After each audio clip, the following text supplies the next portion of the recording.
kicked off a branch. Not a branch, it was a log. It was a big log, like probably this wide, this long, and he kicked it, and it rolled off the cliff, and it made a loud bang, so we ran. These two teens are trying to pin the blame on each other after committing the most gruesome crime. He got kicked off the edge. Who kicked it? Jordan. But what exactly happened? Will investigators find out the truth? Let's take a look at the case of the teen that starts crying after seeing the family of a woman he killed as a prank. September 2nd, 2019.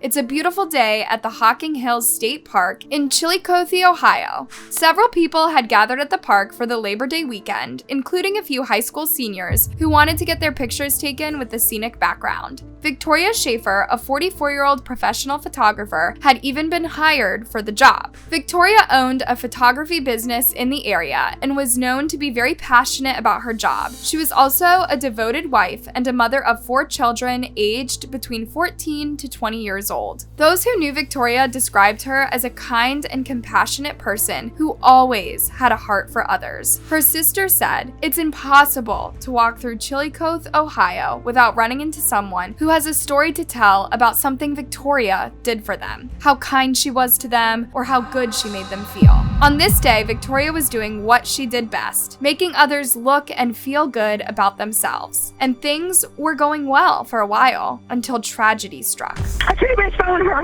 Slow down. I can't understand you. What happened? A tree branch fell on her. She's not moving. She got her head like smashed in with a log. I think she's dead. There's no pulse. Reportedly, Victoria had just finished taking pictures at a spot called Old Man's Cave and was heading back to the parking lot when suddenly a 6-foot log fell out of nowhere and crushed her. The impact was so great that it broke her camera into 2 pieces and killed her instantly. The family indicates that investigators told them it wasn't a tree limb that fell from a tree, rather a log that was loose from a group of cut logs that somehow came off. Is that actually more accurate?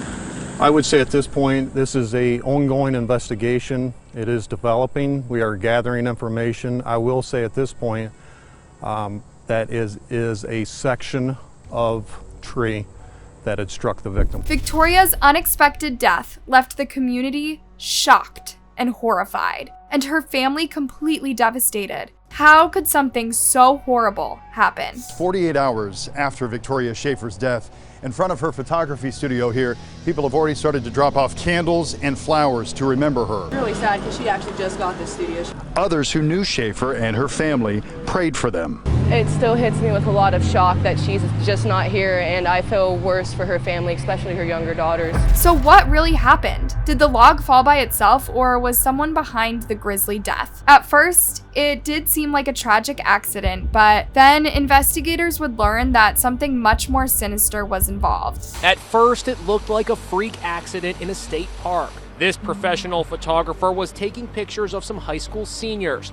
The scenery was spectacular, near a beautiful waterfall. The photographer had just wrapped up when tragedy struck. After talking to several witnesses at the scene, investigators learned that the log had not fallen by itself. Someone had pushed it on purpose. But who in their right mind would do something so stupid and dangerous? Did they intend to kill Victoria? And if so, why? An investigation was immediately launched as detectives tried to get to the bottom of things. They talked with everyone who was in the park that day and put up posters asking anyone with information to come forward. The Southern Ohio Crime Stoppers even offered a $10,000 reward for anyone that would help bring the people responsible to justice. Then, about a month into the investigation, police got their first big break in the case when they received a tip about a 16-year-old boy who had texted one of his classmates saying that he had done something bad at the park. Further investigation into this led the police to 2 boys, 16-year-olds Jaden Churchhouse and Jordan Buckley. They were both students at Logan High School, and on October 10th, 2019, detectives went there to interview them. Jordan was the first to be questioned, and from the word go, it was clear to detectives that they were going to have to work to get the truth out of him. So it's time to come clean because there's some allegations been brought against you. What were they? Well, you was there. You confirmed that you was there. Yeah. We knew that you was there. So there's more to this story. I didn't do anything. Like, I just don't like snitching on people. Is the problem. This is the time. I know, This is not about snitching. This is about telling the truth. Eventually, Jayden did start to open up, but he pointed the finger at Jayden, claiming that he was the one that kicked the log that killed Victoria. Kicked off a branch. Not a branch, it was a log. It was a big log, like probably this wide, this long, and he kicked it, and it rolled off the cliff. And it made a loud bang, so we ran. When asked why he never called the police or 911 to report the incident, he claimed that he freaked out and didn't want to be blamed for it. He went on to give some pretty startling information, saying that Jayden was not even remorseful when they learned that someone had died. I already got a body at the age of 16. You think this is funny? I don't think it's funny. I think that's the only reason why I'm telling you all this, because I think it's serious. It's very serious. Someone lost their life for someone being stupid and messing around. Why didn't you stay and say something to someone? Because, I don't know, I was freaked out about it. Because I thought it was just all going to go away and everybody would have forgot about it. You're going to forget about a death. But detectives didn't believe Jayden's claim that he was not involved, and at some point they even called his mother to see if she could get him to finally tell the truth. Were you a part of it, Jayden? I didn't, push it off, but I moved the log with him, I pulled it out. I didn't know he was going to kick it off, though. But a woman died. Why did you not tell Chris and I this? Because I freaked out, Mom. I freaked out. It doesn't matter. While he did reveal some more information about his involvement, he still insisted that Jayden was the one at fault. And I hope Jayden, when you guys tell him that you have proof, that he takes full blame for it. Because I did not do it. And he knows I didn't do it. After interviewing Jayden, investigators then talked to Jayden, who was accompanied by his mother. She had a hard time believing that her son would commit such a heinous crime. Your son did something that resulted in the death of a lady. No. Yes, ma'am. No. I can prove that beyond a shadow of a doubt. Like Jayden, Jayden was also hesitant to share the details of what happened that day. I don't know why I'm here. That's what we're going to talk about. Investigators then filled him in and told him that there were 3 people who blamed him for the incident. I know I didn't kick it. If I kicked it off, I know I would have kicked it off. I'm not trying to hide anything here. I'm giving you the answers you're asking for. Truthful answers. Yes. When investigators continued to push him to tell the truth, he pointed the finger at Jayden. He got kicked off the edge. You kicked it. Jayden. After nearly 2 hours of questioning, investigators said that they had enough evidence to arrest him, and that's when his mom completely lost it. You know what that's doing to me? That's hitting me in the head with a log. You cannot do that. Wait, what? I get that she's distressed, but that is super insensitive considering what her son did. Investigators were completely thrown off by this comment. Why would you say Because something you like can't that? take him to jail. There's bad people there. She gave her son one last hug before he was put in handcuffs. Oh my gosh. Both Jayden and Jayden were charged as adults with murder and involuntary manslaughter. Shackled and cuffed, 16-year-old Jaden Churches was escorted into a Hocking County courtroom, followed by his buddy Jordan Buckley, also 16. The two were arraigned separately. We were entering a plea of not guilty to all charges. The teens are accused of pushing a 74-pound, 6-foot-long log off a cliff at Old Man's Cave. The log hit and killed 44-year-old Victoria Schaefer, a mother of 4.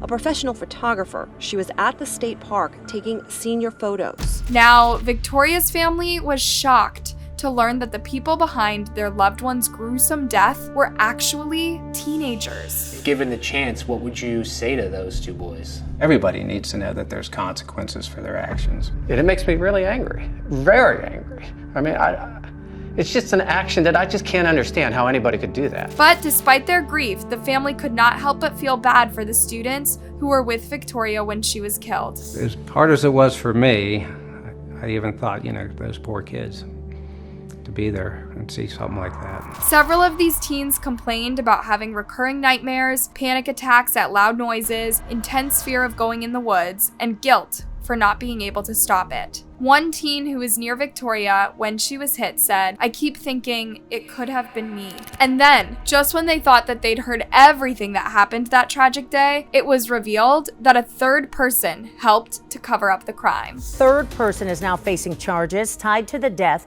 of a Chillicothe photographer at Hocking Hills State Park.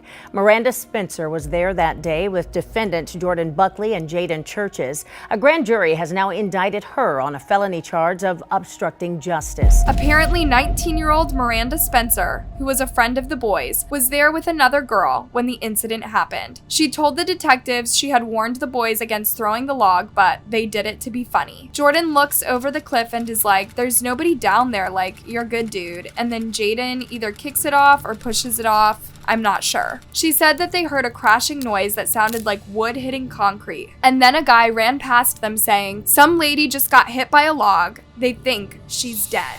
Miranda said that when the boys heard that, they wanted to leave, and as they were heading to the parking lot, they saw the paramedics arriving. Miranda admitted that she was the one that drove the teens away from the scene, and that while in the car, Jayden made the sick joke about catching a body at 16. Still, she defended her friend, saying, "I know Jayden. I don't believe that he would even intentionally hurt someone." Well, a third person has been sentenced in the death of Victoria Schaefer. She's the photographer killed by a rolling log at the Hocking Hills State Park back in 2019.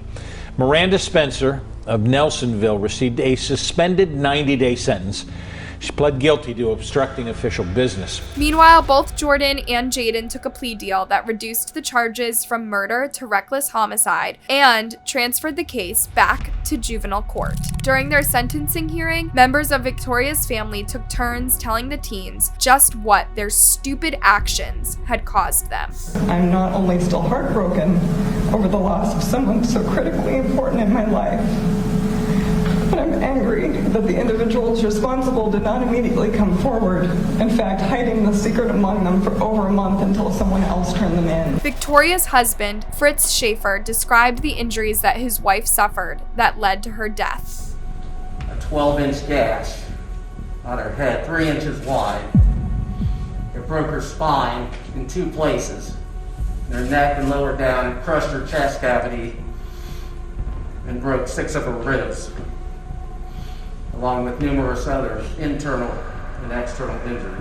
He said that the night before Victoria was killed, she told him something that she's never said before. We were lying in bed and she was in my arms and she told me something she never told me before. She said the happiest part of her day was at the end of the night when she was in my arms.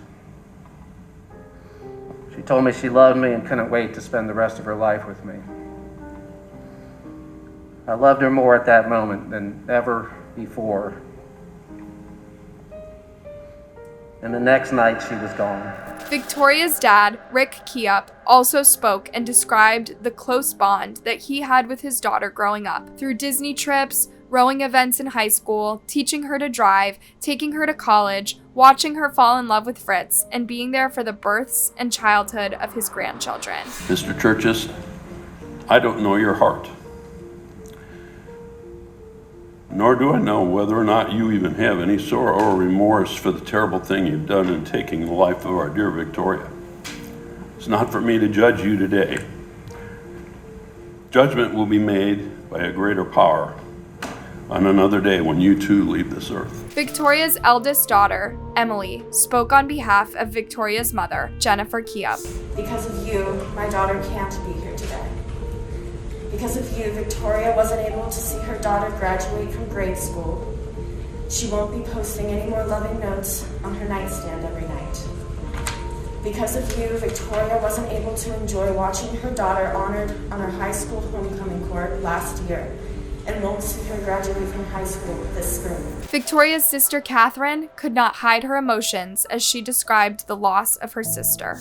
Understand that my family and I are spending the rest of our lives missing Victoria's hugs, her photography, her kind and gentle heart, and everything she was to us. Jordan broke down in tears as he listened to Victoria's family talk about their loss. But as for Jayden, he showed little to no emotion. Finally, the boys were given a chance to speak, and they both apologized for their actions and thanked the family for giving them a second chance. Saying that my actions that day has caused your family's life to change.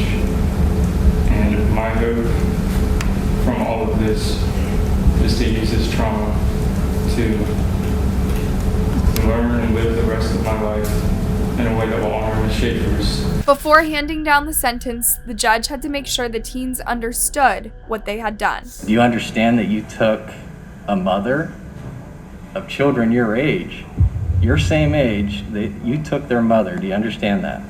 Yes, Your Honor. A wife, sister, and that's a void that can never be filled for them. Eventually, both teens were given a minimum of 3 years in a juvenile detention facility. What do you think about this case? Do you agree with the teen sentencing? Let me know your thoughts in the comment section and be sure to like and subscribe for more.